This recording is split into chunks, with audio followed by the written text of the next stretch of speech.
Yeah. Good evening, all students. I welcome to all interested and serious Telugu medium students for this free online guidance class for TET preparation under the supervision and support and guidance of our Naresh sir from Basra district. He was my batchmate at Emily Institute.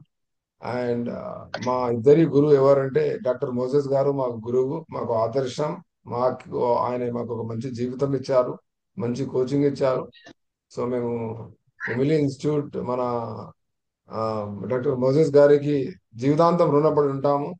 As well as sir చాలా మాకు guide చేశారు. మేము coaching తీసుకున్నప్పుడు మంచి విషయాలు అక్కడ మేము నేర్చుకున్నాము, మోటివేట్ అయ్యాము. ఈ రోజు ఒక మంచి ప్రభుత్వ ఉద్యోగులుగా స్థిరపడ్డాము. ప్రత్యేకంగా టీచర్ ప్రభుత్వంలో మేము ఇక్కడ టీచర్ వృత్తిలో, బోధన వృత్తిలో రాణించగలుగుతున్నామంటే అది కేవలం మా డాక్టర్ మొజస్ గురువు గారి ఆశీస్సులు మరియు వారి గైడెన్స్ అని నేను తప్పకుండా చెప్పగలుగుతాను ఈ ప్లాట్ఫామ్ ద్వారా.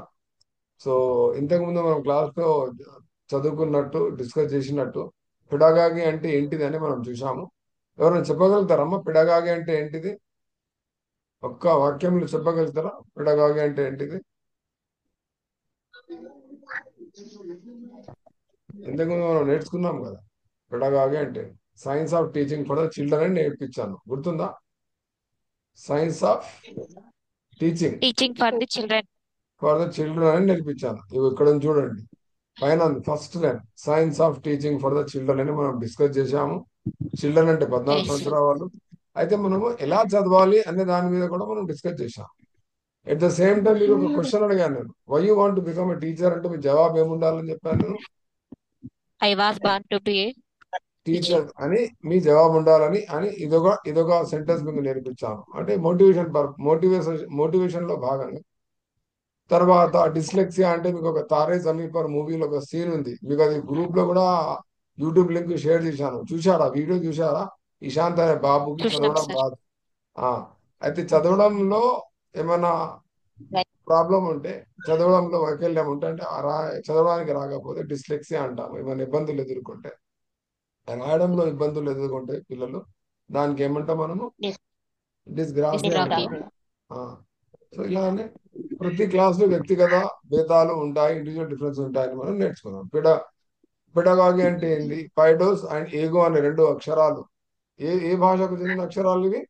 గ్రీకు భాషకు చెందిన గ్రీకు. అక్షరాలు ద్వారా మనము పైడోస్ మరియు యోగో ద్వారా పెడగాగి అనే ఒక శబ్దము ఆవిర్భవించింది. దాని అర్థం ఏంటంటే బానిసలు ఆ రోమన్ రాజ్యంలో. ఇప్పుడు ప్రస్తుతం దానికి ఆధునిక ఆధునిక నిర్వచనం ఏంటంటే science of teaching for the children. ఇక్కడ చిల్డ్రన్ అంటే 14 సంవత్సరాల వరకు, 14 సంవత్సరాల వరకు వాళ్ళను పిల్లలు అంటారు, చిల్డ్రన్ అంటారు అని ఏ చట్టం ప్రకారం మనం నేర్చుకుంటున్నాము? చట్టం పేరు చెప్పండి.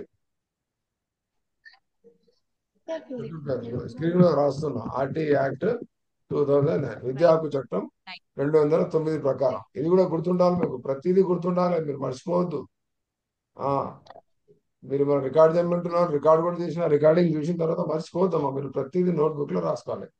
మీకు ఫైల్ తీసుకోమని చెప్పాలి. ఇట్లాంటి ఫైల్ తీసుకున్నారమ్మా? ఇట్లాంటి ఫైల్ తీసుకోవాలి. దీంట్లో ఏమేమి పెట్టాలన్నా నేను ఈ ఫైల్లో మీ దగ్గర గుర్తుపెట్టుకోండి, మళ్ళీ చెప్తున్నాను, ఈ ఫైల్లో మీ దగ్గర ఏముండాలంటే టెట్కు సంబంధించిన సిలబస్ ఉండాలి, ప్రింట్ ఉండాలి, ఇట్లాంటి పేపర్లు ప్రింట్ తీసి పెట్టాలి. చూడండి, నేను టెట్ రాయట్లేదు కానీ టెట్ ఫైల్ ఉంది నా దగ్గర. మాకేం అవసరం? మీలాంటి వాళ్ళ పిల్లలకు గైడ్ చేస్తాము, సమాజ సేవ చేద్దామని ఒక మంచి ఉద్దేశంతో ఈ క్లాస్ నడిపిస్తున్నాము. నేను నరేష్ సార్ వాళ్ళ మొత్తం టీంకి నేను ధన్యవాదాలు తెలుపుతున్నాను. నాకు ఈ అవకాశం ఇచ్చిన నందుకు కూడా నేను ఆయనకు కంగ్రాచులేషన్, ధన్యవాదాలు, థ్యాంక్స్ చెప్తున్నాను. మీలాంటి పిల్లలకి, ఇంట్రెస్ట్ ఉన్న పిల్లలకి మేము ఒక గైడ్ చేస్తున్నాం. మీరు కూడా ఏం చేయాలంటే ఫ్యూచర్లో మీరు కూడా ఇలానే సమాజ సేవ చేస్తూ ఉండాలని కోరుకుంటున్నాను. ఫ్యూచర్లో భవిష్యత్తులో మీరు మంచి టీచర్లుగా ఎదగాలని కూడా నేను ఆశిస్తున్నాను దేవుడు. సో మీరు కూడా సమాజ సేవ చేస్తారు కదమ్మా, టీచర్ అయ్యాక చేస్తారు కదా? ఎస్. ఇట్లాంటి ఫైల్ తీసుకొని ఇంట్లో మీరు ఏం చేయాలంటే ఏమేమి పెట్టుకోవాలి చెప్పండి? మీ టెట్ సిలబస్ ఉండాలి. ఏముండాలమ్మా? TET TET syllabus syllabus. ఉండాలి. టెట్ సిలబస్ ఎక్కడ దొరుకుతుంది మీకు? టెట్ సిలబస్ వెబ్సైట్ లో దొరుకుతుంది. దొరకదా? వెబ్సైట్ లో టీచర్ వెబ్సైట్ లో దొరుకుతుందా? టీజీ వెబ్సైట్లో దొరుకుతుంది. చూడండి, అర్థమవుతుందా? టీజీ వెబ్సైట్లో మీకు ఆటోమేటిక్గా దొరుకుతుంది సిలబస్. చూపిస్తాను మీకు. ఇది క్వశ్చన్ పేపర్ యాక్చువల్గా. మీకు సిలబస్ చూపిస్తాను నేను. చూడండి, ఇక్కడ ఉంది సిలబస్. ఇగో ఇవన్నీ టెక్స్ట్ బుక్స్ మీకోసం తీసి పెట్టాను నేను. ఇది ఇది ఇది ఇది అప్లోడ్ అవుతుంది. ఇది ఏ వెబ్సైట్ అమ్మా? ఇది ఏ వెబ్సైట్ చెప్పండి? ఇది ఏ వెబ్సైట్? ఇది కనిపిస్తుందా మీకు? ఏం వెబ్సైట్ ఇది? TG TET website. మీరు అప్లై చేశారా? అసలు టెట్ అప్లై చేశారా? టెట్ అప్లై చేస్తున్నప్పుడు చూడండి, ఫీ పేమెంట్, దీంట్లో మీకు సిలబస్ ఉంటుంది. డౌన్లోడ్ చేసుకోవాలి పీడిఎఫ్, లేకపోతే గూగుల్లో కూడా మీకు దొరుకుతుంది. ఓకేనా? అదే విధంగా మీరు ఏం చేయాలంటే ఆ ఫైల్లో మీరు ఏం పెట్టుకోవాలంటే, నేను చెప్పాను కదా, రెండు ఉంటాయి. మూడు మూడు విషయాలు మీరు దీంట్లో పెట్టుకోవాలి. ఒకటి ఏంటంటే టెట్ సిలబస్ పెట్టుకోవాలి. సెకండ్ ఏంటంటే మీ టెట్ అప్లికేషన్ పెట్టుకోవాలి. మీరు టెట్ అసలు అప్లై చేశారా? చెప్పండి, చెప్పండి తొందరగా. ఒక్కరున్నా జవాబు ఇవ్వండి.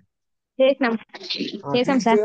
ఆ అప్లై చేసిన అప్లికేషన్ యొక్క ప్రింట్ తీసుకున్నారు. పోతే పోయి రూ. 3 రూ. 4 అని ప్రింట్ తీసుకోవాలి. ఇట్లాంటి ప్రింట్ తీసుకోవాలి. చూడండి, నా పాత ఫైల్ టెట్ ఇప్పటిదాకా ఇంకా ఉంది ఫైల్. ఆ టెట్ అప్లికేషన్ ప్రింట్ తీసుకోవాలి. ప్రింట్ తీసుకున్నాక దీంట్లో పెట్టుకోవాలి జాగ్రత్తగా. దీంతో పాటు మూడో విషయం ఏం పెట్టుకోవాలి, ఎవరైనా చెప్పగలుగుతారా? చాలా ఇంపార్టెంట్. నేను ఇక్కడ రాస్తున్నాను. మీ ఫైల్లో ఏమేమి ఉండాలి? ఫైల్లో మూడు ఉండాలి. ఒకటేముండాలమ్మా? TET syllabus syllabus, syllabus print ఉండాలి, ప్రింట్స్ ఉండాలి. సెకండ్ ఏముండాలి? మీ టెట్ అప్లికేషన్ ఉండాలి. అప్లికేషన్ ఎందుకంటే ఫామ్ అప్లికేషన్ ఫామ్ రిజల్ట్ వచ్చినప్పుడు ప్రాబ్లం అవుతుంది. తర్వాత ఏముండాలి? ప్రీవియస్ ఇయర్ క్వశ్చన్ పేపర్స్ ఉండాలి.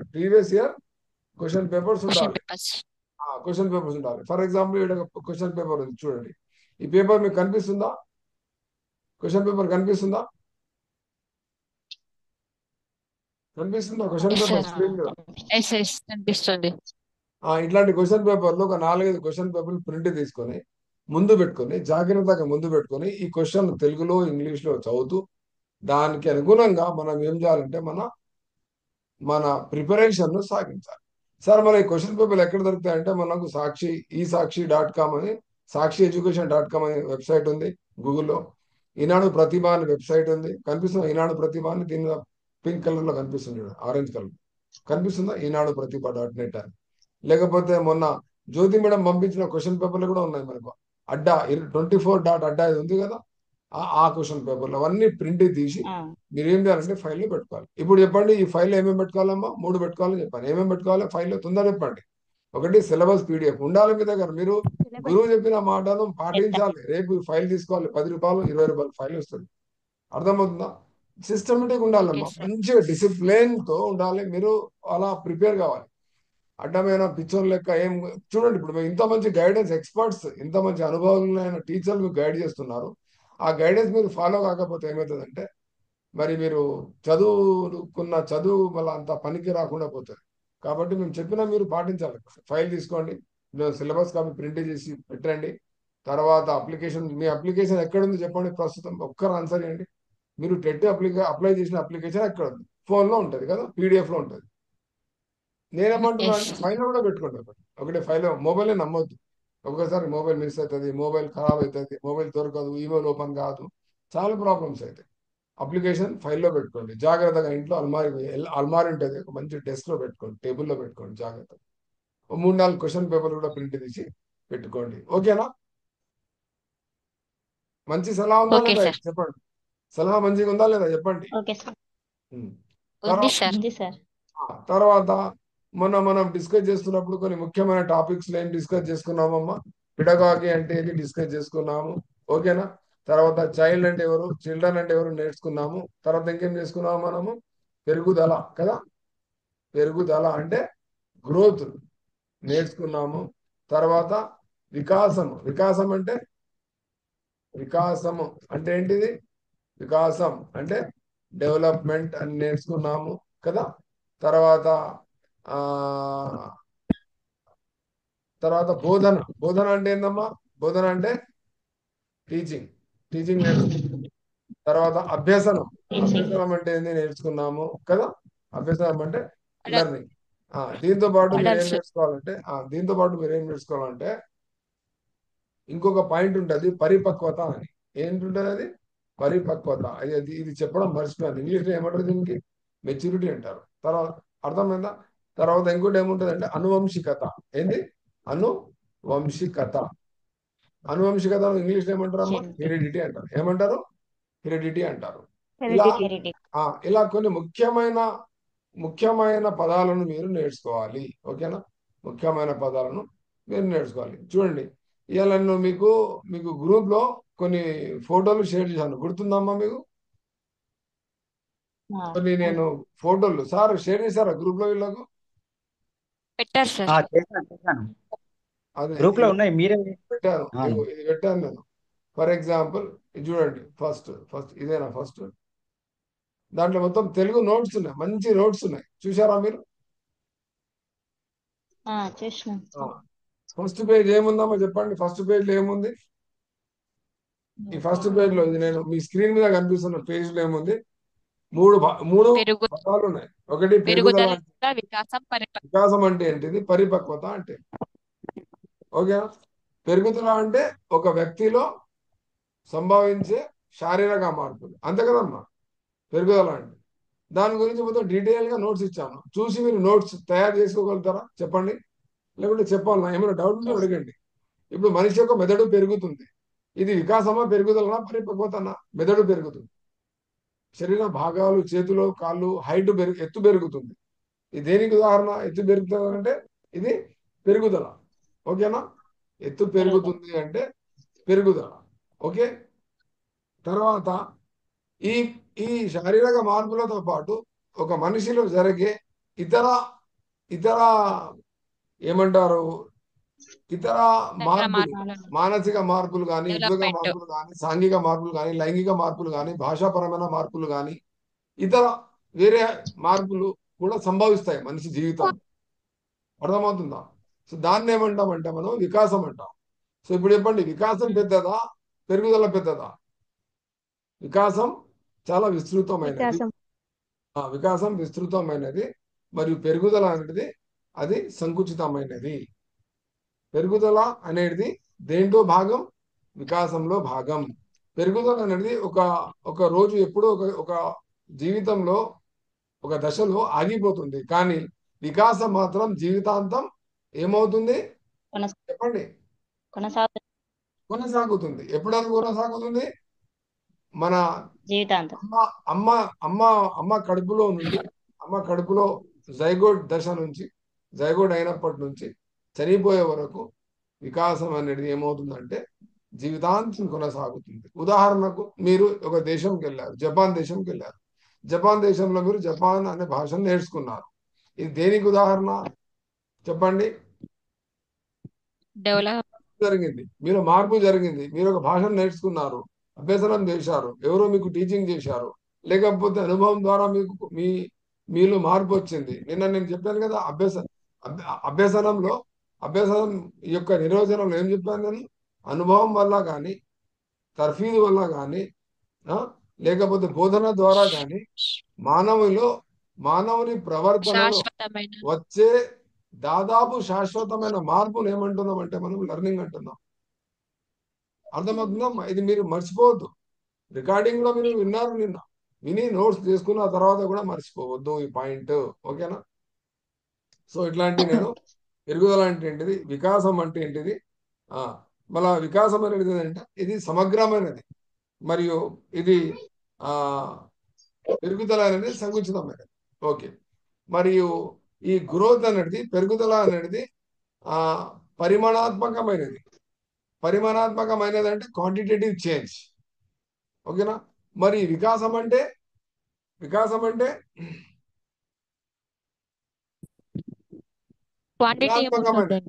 గుణాత్మకమైనది. ఇది మీరు చూస్తుండాలి. 5th పాయింట్ చెప్తున్నా. 5th పాయింట్, దీంట్లో 5th పాయింట్ చూడండి.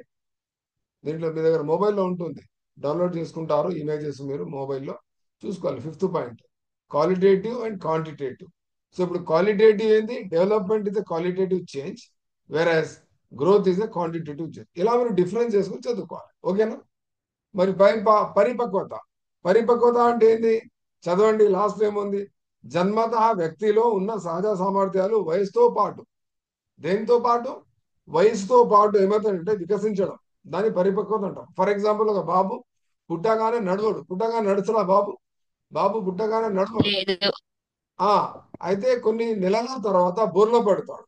ఉదాహరణకు 4వ నెలలో బోర్ల పడడం, 5వ నెలలో ప్రాకడం కదా. మరి అదే 6వ నెలలో కూర్చోవడం, 9వ నెలలో నిలబడడం, తర్వాత 11, 12వ నెలలో నడుచుకుంటూ తన జీవితంలోని మొట్టమొదటి బర్త్డే యొక్క కేకును కట్ చేస్తాడు. అందరు చేతులు చప్పట్లు కొడతారు, happy birthday to you beta, first birthday అని చెప్పి. అయితే దీనికి అర్థమైంది, 12 నెలలు అంటే దాదాపు ఒక సంవత్సరంలో ఆ బాబు సహజంగా నడవడం నేర్చుకుంటాడు. అంటే అతడే నేర్చుకుంటాడు, ఎవరు నేర్పారు? అది దేవుని ద్వారా. అది వయస్సును బట్టి వచ్చే మార్పు. దాన్ని మనం ఏమంటున్నాము? వికాసం అంటామా, లేకపోతే మనము పెరుగుదల అంటామా, లేకపోతే పరిపక్వత అంటామా, లేకపోతే అభ్యసనం అంటామా? చెప్పండి. పరిపక్వత అంటాం. Very good, excellent. పరిపక్వత అంటాం. అంటే దానికి పరిపక్వత అంటే దానికి ఎవరు నేర్పియరు. ఆ బాబుకు నడవడం ఎవరైనా నేర్పిస్తారా అమ్మ? కూర్చోవడం ఎవరైనా నేర్పిస్తారా? ట్రైనింగ్ అవసరమా? లేదు. అనుభవం అవసరమా? దానికి అవసరం లేదు. అర్థమవుతుందా? కానీ ఇది గుర్తుపెట్టుకోండి, మంచిగా వినండి నా పాయింట్. పరిపక్వత కోసము, పరిపక్వత కోసం అంటే మెచ్యూరిటీ కోసం లెర్నింగ్ అవసరం లేదు. మళ్ళొకసారి చెప్తున్నా, పరిపక్వత కోసం తర్ఫీదు అవసరం లేదు, బోధన అవసరం లేదు, అనుభవం అవసరం లేదు. పరిపక్వత అనేది సహజంగా జరుగుతుంది, దేవుని వల్ల వయసుతో పాటు సహజంగా జరిగే చర్య. కానీ ఇది గుర్తుపెట్టుకోండి, మంచి పాయింట్. ఇది ఎక్కడుందంటే ఇది చాలా ఇంపార్టెంట్ పాయింట్ నేను చెప్తున్నాను. కానీ అభ్యసనం కొరకు పరిపక్వత అవసరము. యాక్సెప్ట్ చేస్తారా మీరు? లెర్నింగ్ కోసం మెచ్యూరిటీ అవసరము. ఫర్ ఎగ్జాంపుల్, ఇప్పుడు ఒక బాబు 6వ సంవత్సరంలో స్కూల్లో అడ్మిషన్ ఇప్పిస్తాము. ఎందుకు అడ్మిషన్ ఇప్పిస్తామంటే మనం 6th క్లాస్లో ఆ సిక్స్త్ ఏజ్లో ఏమవుతుందంటే బాబుకు పెన్ను పట్టుకునే సామర్థ్యం వస్తుంది, అండ్ పుస్తకం పట్టుకునే సామర్థ్యం వస్తుంది. ఆ పట్టుకోవడం అనేది ఏంటిది? పెరుగుదలనా, వికాసమా, అభ్యసనమా, బోధననా, లేకపోతే పరిపక్వతనా? పట్టుకోవడం, పెన్ను పట్టుకోవడం, పుస్తకం పట్టుకోవడం. పరిపక్వ వెరీ గుడ్, పరిపక్వత. ఎవరు నేర్పారు? అతనే నేర్చుకుంటాడు, అది పరిపక్వత. పరిపక్వత ఉంటేనే ఏది జరిగే సంభావన ఉంది? అభ్యసనం జరిగే సంభావన. అభ్యసనం. అభ్యసనం జరగాలంటే ఏమి కావాలి? పరిపక్వత కావాలి. పెన్ను పట్టుకునే పరిపక్వత ఉండాలి, పుస్తకం పట్టుకునే పరిపక్వత ఉండాలి, కూర్చునే పరిపక్వత ఉండాలి. కాబట్టి అభ్యసనం కావాలంటే ఏది కావాలంటే పరిపక్వత కావాలి. కానీ పరిపక్వతకు అభ్యసనం అవసరమా కాదా? చెప్పండి తొందరగా. పరిపక్వతకు అభ్యసనం అవసరమా? అభ్యసనం కొరకు పరిపక్వత అవసరమా? Whether learning is depend on maturity or whether maturity is depend on learning? చెప్పండి, దేని మీద ఏది ఆధారపడింది? తొందర చెప్పండి.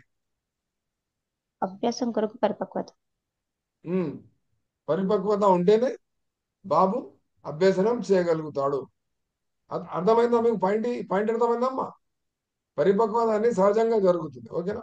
ఇలా మీకు ఈ బిట్ ఇవన్నీ ఇచ్చాను మీకు. చూడండి, ఇది ఉల్టా ఉంది, ఇది ఉల్టా ఉంది. దీంట్లో ఏముందంటే ఇక్కడ వికాస నియమాలు ఉంటాయి. కొన్ని నియమాలు ఉంటాయి వికాసంలో. వికాసం క్రమానుగతమైనది, వికాసంలో వ్యక్తిగత భేదాలు ఉంటాయి అని సెకండ్ పాయింట్ ఉంది. చూసారా ఇది? వికాసం సాధారణ నుండి నిర్దిష్టకు జరుగుతుంది. కొన్ని ఈ వికాస నియమాలు ఉంటాయి. ఈ నియమాలన్నీ చదువుకొని చాలా సింపుల్ తెలుగులో ఉన్నాయి. ఇది మా మాస్టర్, మా గురువు గారు ఎమిలీలో మేము కోచింగ్ తీసుకున్నప్పుడు నరేష్ సార్ దగ్గర కూడా ఈ పుస్తకం ఉంటుంది, నరేష్ సార్ దగ్గర కూడా ఈ నోట్స్ ఉంటాయి. ఇవన్నీ దగ్గర పెట్టుకొని మీరు అన్ని నోట్ చేసుకోండి.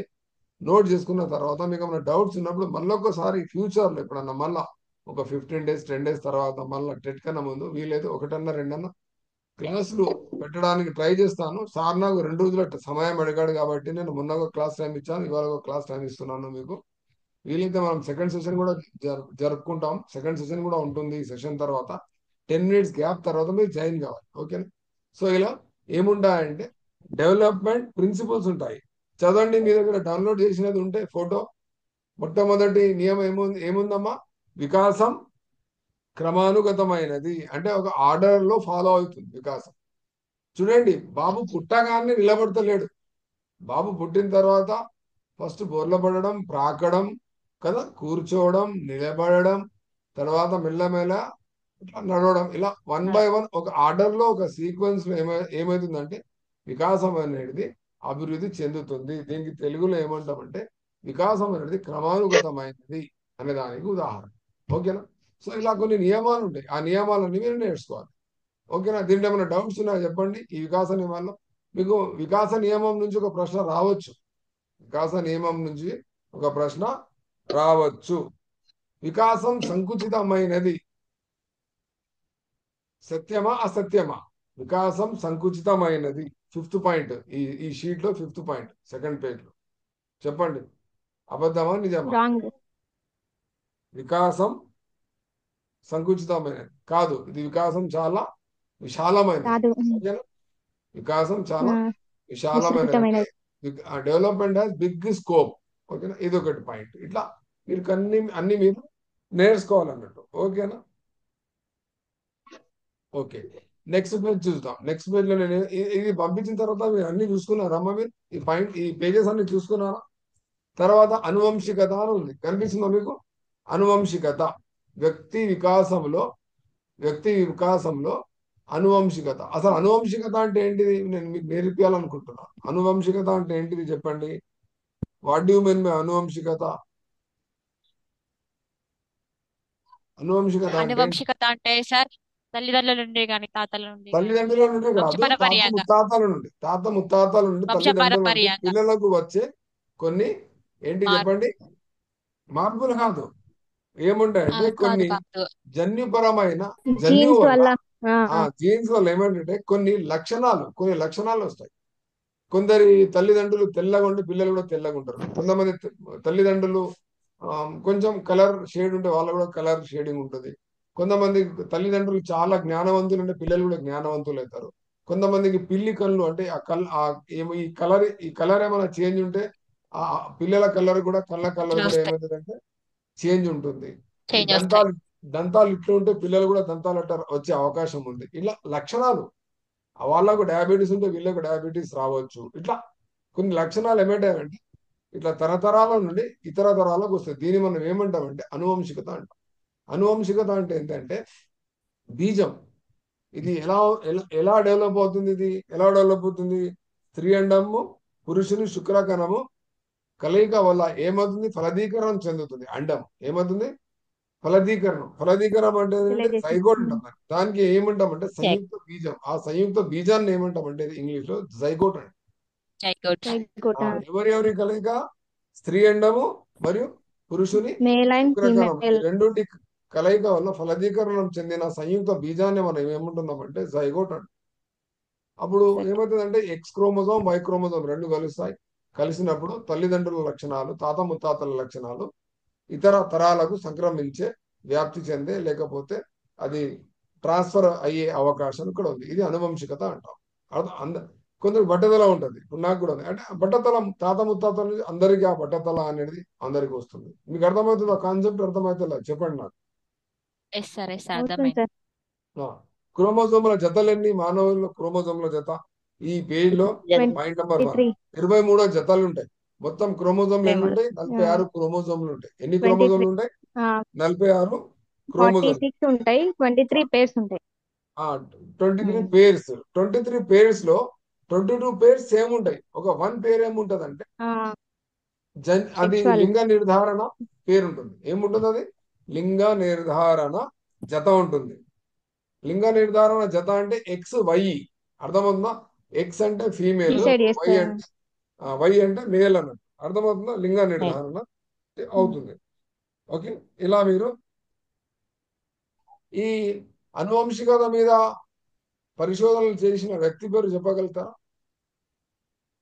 Mendel. Gregor Gregor Mendel. Mendel. John Gregor Mendel. ఈ పుస్తకం కూడా మీకోసం తీసి పెట్టాను. ఇక్కడ ఉందబ్బా, ఇక్కడ ఉంది. 10th class biology. మొన్న మీకు ఇంగ్లీష్ చూపించాను నేను. మీకేనా ఉర్దూ మీడియం వాళ్ళకి నేను మొన్న క్లాస్ తీసుకున్నాను. ఇది మాకే సార్ సోషల్ బుక్ పైన చూపించారు సెవెంత్ సోషల్ క్లాస్. బుక్ కాదు, నేను మీకు మీరు ఏం చేయాలంటే ఈ టెక్స్ట్ బుక్ అని కొట్టి దీంట్లో నెట్లో ఈ టెక్స్ట్ బుక్ అని కొడితే దాంట్లో టెక్స్ట్ బుక్స్ అన్నీ వస్తాయి. లేకపోతే అంటే నా దగ్గర ఇంగ్లీష్ మీడియంలో టెక్స్ట్ బుక్ ఉంటుంది, నేను డౌన్లోడ్ చేసుకున్నాను. కాబట్టి మీరు ఏం చేయాలంటే జాన్ గ్రెగర్ మెండల్, మీకేనండి చూపించిందమ్మా, బయాలజీ ఇంగ్లీష్ మీడియం, బయాలజీ ఎక్కడ ఉంది, బయాలజీ. ఇగో ఇది ఓపెన్ అయింది. ఓపెన్ అయిన తర్వాత మీరు ఇక్కడ చూసుకోవచ్చు జాన్ గ్రెగర్ మండల్. ఈ లెసన్ పేరు ఏంది కనిపిస్తుందా, హెరిడిటీ అని కనిపిస్తుందా అమ్మా, హెరిడిటీ ఫ్రమ్ పేరెంట్ టు ప్రోగనీ వల్గన్ అని ఉంది. ఈ 10th క్లాస్ లో చాప్టర్ నెంబర్ 8 బయాలజీలో, జీవశాస్త్రంలో ఇదంతా చదువుకోవాలి మీరు. తెలుగులో కూడా దొరుకుతుంది, ఇది నేను ఇంగ్లీష్ లో ఓపెన్ చేశాను. ఇతని పేరు ఏం చెప్పండి, సార్ పేరు ఏంది, ఫోటోలో కనిపిస్తున్న వ్యక్తి పేరు Gregor John Gregor Mendel. John Mendel. అయితే ఇతని మీద 3 ప్రశ్నలు వచ్చాయి నా అనుభవంలో. నేను ఇప్పటిదాకా ఎగ్జామ్ రాసినప్పుడు 3 ప్రశ్నలు ఇతని మీద వచ్చాయి. ఒకటేంటంటే అనువంశికత మీద పరిశోధనలు చేసిన శాస్త్రవేత్త పేరు ఏంటంటే జాన్ గ్రెగర్ మెండల్. ఇంకో ప్రశ్న ఏమొచ్చిందంటే అనువంశికత మీద ఆయన దేని మీద పరిశోధన చేసిండు అని అడిగాడు. దేని మీద చేశాడు, పౌరం మీదనా, కుక్క మీదనా, లేకపోతే మనిషి మీదనా, లేకపోతే బఠానీ గింజల మీద? బఠానీ గింజ. బఠానీ గింజల మీద చేశాడు. పీనట్స్ ఇక్కడ నుంచి కనిపిస్తుంది, టెక్స్ట్ బుక్ లో కనిపిస్తుంది కదా, పీనట్స్, పీ ప్లాంట్స్. ఇక్కడ కనిపిస్తుందా మీకు, pea plants, pea plants yellow colour చేశారు, గుర్తు కనిపిస్తుందా ఇక్కడ, పీ ప్లాంట్స్ అంటే బఠానీ గింజలు. తెలుగులో ఓపెన్ చేయొచ్చు మీరు, ఇప్పుడు మీ దగ్గర ఉంటుంది, మీ దగ్గర అన్ని టెక్స్ట్ బుక్స్ ఉండాలి. ఇంకో విషయం, ఈ ఫైల్ తో పాటు మీ దగ్గర ఇంకో 4వ ఐటమ్ ఏముండాలి, మీ దగ్గర అన్ని టెక్స్ట్ బుక్స్ ఉండాలి. సార్ నేను సోషల్ బ్యాక్గ్రౌండ్ కదంటే బయాలజీ కూడా ఉండాలి మీ దగ్గర. అరే బయాలజీ ఎందుకు కావాలి సార్ అంటే ఇట్లాంటి జీకే బిట్స్ వస్తాయి మీకు, అర్థమవుతుందా? ఇంకో ప్రశ్న ఏమొచ్చింది మాకు అప్పుడు ఎగ్జామ్ లో, గ్రెగర్ మండల్ ఏ దేశానికి చెందినవాడు అని వచ్చింది. చెప్పగలుగుతారమ్మా ఏ దేశానికి చెందినవాడు గ్రెగర్ మండల్? ఆస్ట్రియా. ఆస్ట్రియా దేశానికి చెందినవాడు. Very good. ఆస్ట్రియా దేశం యొక్క క్యాపిటల్ సిటీ ఏంటంటే డిఎస్సీలో వచ్చింది ఒక ప్రశ్న. మన 4వ ప్రశ్న చూడండి, ఒక బిట్ ప్రశ్నలు పలు విధమైన ప్రశ్నలు ఒక బిట్ మీద రావచ్చు. మనం నేర్చుకుంటున్నాం పెడగాగి. పెడగాగిలో ఏం నేర్చుకుంటున్నాం మేము, పెడగాగిలో మేము ఏం నేర్చుకుంటున్నాం అంటే అది నేర్చుకుంటున్నాం. ఏం నేర్చుకుంటున్నాం, హెరిడిటీ నేర్చుకుంటాం. హెరిడిటీలో మళ్ళీ ఏమవుతుంది మనకు, హెరిడిటీలో మనం ఏం నేర్చుకుంటున్నాం, హెరిడిటీలో ఆ హెరిడిటీ మీద ప్రయోగం చేసిన శాస్త్రవేత్త పేరేందని వచ్చింది. మళ్ళా శాస్త్రవేత్త ఈ దేశానికి చెందినవాడు. ఇలా దేనిపైన ప్రయోగం చేశాడు మళ్ళీ, ఇలా మళ్ళీ దేని మీద ప్రయోగం చేశాడు, ప్రశ్నల మీద ప్రశ్నలు మీకు వచ్చే అవకాశం ఉంది. కావున మీరు ప్రతిదానికి మీరు రెడీ ఉండాలి. ఉంటారా రెడీ? సో ఇలా మీరు ప్రిపేర్ కావాలి. ఓకేనా? సో నా టీచింగ్ లో ఏమైనా డిఫరెన్స్ ఉందమ్మా, ఏమైనా ప్రాబ్లం ఉందా నా టీచింగ్ లో చెప్పండి. బాగానే చెప్తున్నానా, లేకపోతే టైం పాస్ క్లాస్ నడుస్తుందా ఇది చెప్పండి. బాగా చెప్తున్నా అని కొంతమంది చెప్తున్నారు, కొంతమంది ఏమో డౌట్ ఉంది, ఈ అమ్మాయి ఇదేం రాబోయే. సో మరి కొన్ని నియమాలు, అనువంశికత నియమాలు కూడా చెప్పిండు. సారూప్య నియమం అని, వైవిధ్య నియమం అని, ప్రతిగమన నియమం అని. సారూప్య నియమం అంటే ఏంటంటే తల్లిదండ్రులు మంచిగా క్లెవర్ ఉంటే పిల్లలు కూడా క్లెవర్ గా పుట్టుతారు కదా, తెల్లగుంటే ఇద్దరు తెల్లగా పుడతారు. మరి అదే లా ఆఫ్ వేరియేషన్, వైవిధ్య నియమం అంటే తల్లిదండ్రులు చాలా జ్ఞానవంతులు ఉంటారు, మంచి ఐక్యూ ఉంటుంది, కానీ పిల్లలకు ఐక్యూ అంతా ఉండదు. ఏ నియమం ప్రకారం, వైవిధ్య నియమం. ప్రతిగమన నియమం, లా ఆఫ్ రిగ్రెషన్ అంటే జన్యువులలో ఉండవలసిన లక్షణాలు తరిగిపోవడం వలన రక్త సంబంధికుల వివాహాల వల్ల, అంటే మేనరికం వివాహాలు ఎక్కువ చేసుకుంటాం మనం జనరల్ గా, అక్క బిడ్డను కానీ లేకపోతే అత్త బిడ్డను కానీ చేసుకుంటాం మనం. కొన్ని మన సంప్రదాయాలు కొన్ని ఉన్నాయి. తల్లిదండ్రుల లక్షణాలు పూర్తిగా భిన్నమైన లక్షణాలు కలిగి ఉంటే దానిని ప్రతిగమన నియమం అంటాము. ఉదాహరణకు ఆరోగ్యవంతమైన దంపతులకు అంగవైకల్యం గల పిల్లలు జన్మించడము. ఫర్ ఎగ్జాంపుల్ ఇషాంత్, మన తారే జమీన్ పర్ మూవీలో మన డిస్లెక్సియా గురించి చదవాలి. మనకి ఎందుకు అలా జరిగిందంటే మేబీ ఆరోగ్యవంతమైన తల్లిదండ్రులకు అంగవైకల్యం గల పిల్లలు పుట్టవచ్చు. ఇది ఏ నియమం ప్రకారము, గ్రెగర్ మెండల్ ప్రతిపాదించిన అనువంశికత నియమాలలో ప్రతిగమన నియమం, లా ఆఫ్ రిగ్రెషన్ ప్రకారము అధిక ప్రతిభావంతులైన తల్లిదండ్రులకు అల్ప ప్రజ్ఞావంతులైన పిల్లలు కూడా జన్మించవచ్చు. ఇలా మనం ఇవన్నీ బిట్స్ అన్ని నేర్చుకోవాలి. దేంట్లో భాగంగా అమ్మా, పెడగాగిలో భాగంగా. ఈ పేజెస్ అన్ని మీకు దొరికాయా దొరకలేదా చెప్పండి నాకు. దొరికాయా? ఉన్నాయి సార్. ఉమ్. తర్వాత ఈ పేజ్ చాలా ఇంపార్టెంట్ పేజ్ అమ్మా. ఈ పేజ్ మానవ దశలు. మానవ దశలు ఎలిజబెత్ హెర్లాక్ అనే అమెరికన్ ఒక శాస్త్రవేత్త, లేడీస్ ఈమె యాక్చువల్గా. ఆమె పేరేంది? ఎలిజబెత్ హెర్లాక్. ఈమె పేరు ఏంటిది? ఎలిజబెత్ హెర్లాక్ ప్రకారం మానవ మానవుని దశలు ఎన్ని అంటే, ఆమె మానవుని దశలను 10 దశలుగా వర్గీకరించింది. ఎవరు? ఇక నంబర్ 2 కనిపిస్తుంది అక్కడ, జననాంతర దశలు. అసలు దశలు. మనిషి యొక్క మానవ వికాస దశలను మనం ఎలా భాగించవచ్చు అంటే, ప్రీనటాల్ స్టేజ్, పోస్ట్ నటాల్ స్టేజ్. అంటే జనన పూర్వ దశలు, జననం తర్వాత దశలు, జననాంతర దశలు. జననం కన్నా అమ్మ కడుపులో ఉన్నప్పుడు 3 దశలు కొనసాగుతుంది మానవుని యొక్క వికాసం. ఒకటి ఏంటంటే జైగోట్ దశ, ఫలదీకరణ నుండి 2 వారాల వరకు. ఎప్పటి వరకు? ఫలదీకరణ నుండి 2 వారాల వరకు. తర్వాత ఎంబ్రియో. ఎంబ్రియో అంటే 2 వారాల నుంచి ఎప్పటి వరకు అమ్మా? దాదాపు 2 నెలల వరకు. ఓకేనా? ఎంబ్రియో చిన్న మనిషి ఆకారంలో ఉంటుంది. మనం స్కానింగ్కి వెళ్తాం కదా డాక్టర్, ఎవరైనా కడుపుతో ఉన్నప్పుడు మనం స్కానింగ్కి వెళ్తే స్కానింగ్ చేసినప్పుడు చిన్న మనిషి ఆకారంలో పాప ఉంటుంది. ఓకేనా?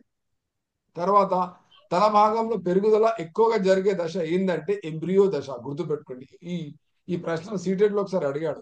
తల భాగంలో ఎక్కువ పెరుగుదల జరిగే దశ ఎక్కడ అంటే ఏ దశ చెప్పండి? చెప్పండి. ఎంబ్రియో దశ. Science Embryo. వాళ్ళు చాలా చెప్పగలరు. తర్వాత ఫీటస్ దశ. ఫీటస్ దశ అంటే దాదాపు అది ఎక్కడ నుంచి అంటే, ఫీటస్ దశ 2 నెలల నుంచి దాదాపు జననం వరకు ఉంటుంది. ఫీటస్ దశ ఎప్పటి వరకు? దాదాపు జననం వరకు ఉంటుంది. ఇలా 3 దశల్లో మనం జనన పూర్వ దశలను చదువుకుంటాం. తర్వాత జననాంతర దశ. జననాంతర దశను పుట్టిన తర్వాత నుంచి నవజాత శిశువు అని, శైశవ దశ అని, పూర్వ బాల్య దశ అని, ఉత్తర బాల్య దశ అని, యవనారంభ దశ అని, పూర్వ కౌమార దశ అని, ఉత్తర కౌమార దశ అని, వయోజన దశ అని, మధ్య వయసు దశ అని, వృద్ధాప్యం అని, రిటైర్మెంట్ ఏజ్ అని, 60+, ఇలా 10 దశలుగా వర్గీకరించిన శాస్త్రవేత్త పేరు ఏంటంటే ఎలిజబెత్ హెర్లాక్. ఓకేనా? సో మన క్లాస్ ఇక్కడ ఎండ్ అయిపోతుందమ్మా. ఎందుకు ఎండ్ అయిపోతుంది సార్ అని మీరు పరేషాన్ కావద్దు. 40 మినిట్స్ అయిపోతున్నాయి. 40 మినిట్స్ అయిపోతున్నాయి కాబట్టి మీరేం టెన్షన్ తీసుకోవద్దు. మళ్ళీ 10 మినిట్స్ తర్వాత క్లాస్ జాయిన్ కావాలి. ఇది సెషన్ 1 జరుగుతుంది. ఓకేనా? ఎలా జరిగింది క్లాస్? బాగా మంచిగా కొంచెం ఇన్ఫర్మేటివ్ గా కనిపించిందో మీకు అందరికీ చెప్పండి, Basara district students. Yes sir.